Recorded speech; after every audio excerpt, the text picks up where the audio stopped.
Halo guys, gimana kabar kalian? Kembali lagi bersama gue, Awan Senpai. Di video kali ini gue akan membahas tentang Sayu, heroin dari anime Higehiro. Sebuah anime di musim ini yang penuh dengan kontroversi karena menceritakan gadis SMA yang kabur dari rumah dan berakhir menjadi lonet. Ya walaupun akhirnya Sayu tobat jadi lonet setelah diberi pengarahan dari si MC Yoshida. Tapi ada asap, pasti ada api. Kalau kalian tahu fakta tentang masa lalu si Sayu, mungkin kalian akan berubah pikiran tentang menilai keadaan si Sayu. Emang si Sayu lonet, tapi kan udah tobat setelah dididik Yoshida. Apalagi sampai membuli Seiyunya. Dan gak lucu lagi untuk bercandanya. Itu pasti kelakuan wibu bocil. Oke, untuk memberi gambaran penderitaan Sayu, maka pada kesempatan kali ini Mimin akan menceritakan masa lalu si Sayu sebelum berakhir menjadi lonet.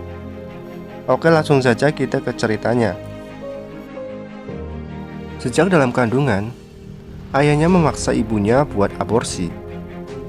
Dan setelah Sayu lahir, ibunya Sayu malah diceraikan.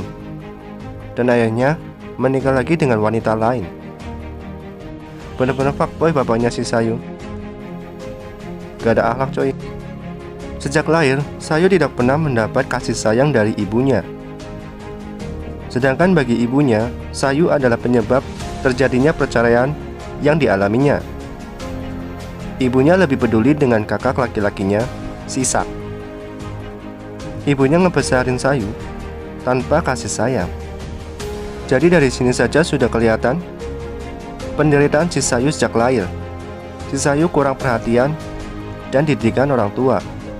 Ini adalah faktor yang membuat Sayu salah jalan ke depannya. Tahun-tahun berlalu, Sayu tumbuh menjadi gadis cantik dan duduk di bangku SMA. Di tahun pertama, Sayu kurang bergaul dengan teman sekelasnya karena Sayu tidak suka menjadi pusat perhatian.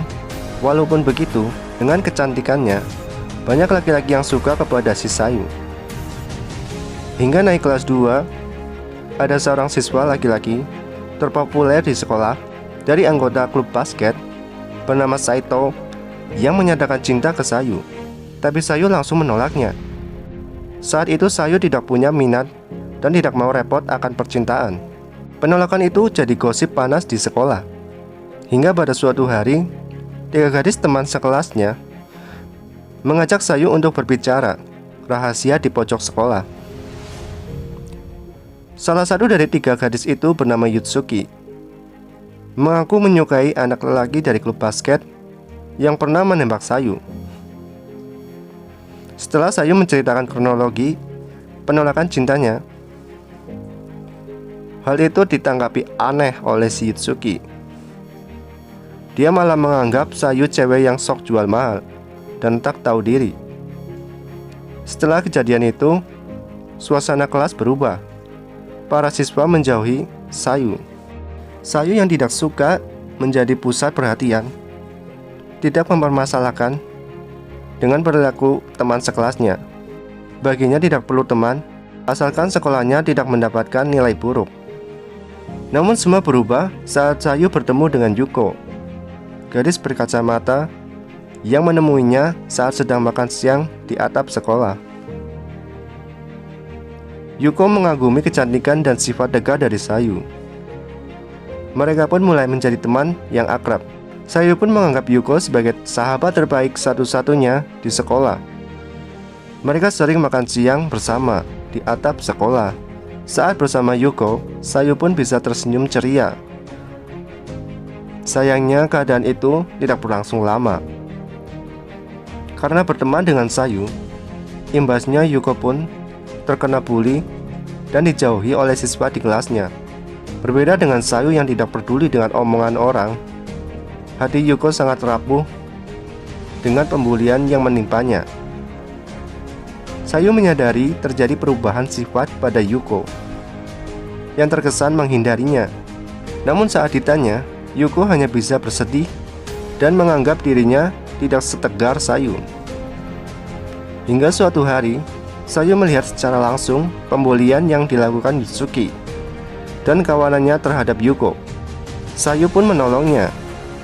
Tapi pembulian terhadap Yuko masih sering terjadi, hingga pada puncaknya Yuko pun menjadi depresi berat. Hingga pada suatu hari, Yuko mengakhiri hidupnya dengan cara loncat dari atap sekolah. Dan itu terjadi di depan mata Sayu. Setelah kematian Yuko, Sayu pun mengalami mental breakdown, depresi yang sangat parah. Setiap kali Sayu mengingat Yuko, maka Sayu akan merasa mual dan muntah-muntah. Kematian Yuko membuat banyak wartawan datang meliput. Sebagai saksi kunci kejadian, orang-orang menuduh Sayu yang mendorong Yuko dari atap sekolah. Walaupun Sayu menyangkalnya dan tidak ada bukti, tidak ada satupun yang berpihak padanya. Lebih parahnya lagi, ibunya yang harusnya membelanya malah selalu menuduh Sayu sebagai pembunuh dan pembawa sial. Puncaknya, Sayu pun memutuskan kabur dari rumah dengan bermodalkan uang dari kakaknya untuk hidup sementara di hotel. Namun uang dari kakaknya hanya bertahan beberapa minggu saja. Walaupun tanpa uang, Sayu tidak berniat kembali ke rumahnya. Sayu pun terus melanjutkan kabur dan berjalan tanpa arah dan tujuan. Hingga malam tiba, Sayu bertemu dengan seorang pria di jalan yang mengajaknya tinggal di rumahnya. Karena tidak punya uang, Sayu pun berpikir membayar dengan tubuhnya. Setelah bosan, Sayu diusir dari rumahnya. Kejadian serupa terus berlanjut hingga 6 bulan. Pada saat itu, Sayu menganggap tujuan hidupnya hanya melakukan tindakan tak terpuji. Hingga akhirnya bertemu dengan Yoshida. Perlu kalian tahu, Sayu jual diri selama 6 bulan, tapi akhirnya berhenti setelah bertemu dengan Yoshida alias si MC. Karena Yoshida mendidik si Sayu untuk menghargai tubuhnya. Jadi bisa dibilang Sayu itu sudah bukan lonet lagi, tapi menjadi mantan lonet.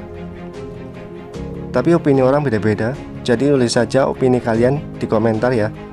Tapi ingat, stop bully. Kasianlah si Sayu udah dibully di kehidupannya, lanjut kena bully para wibu bocil di dunia nyata.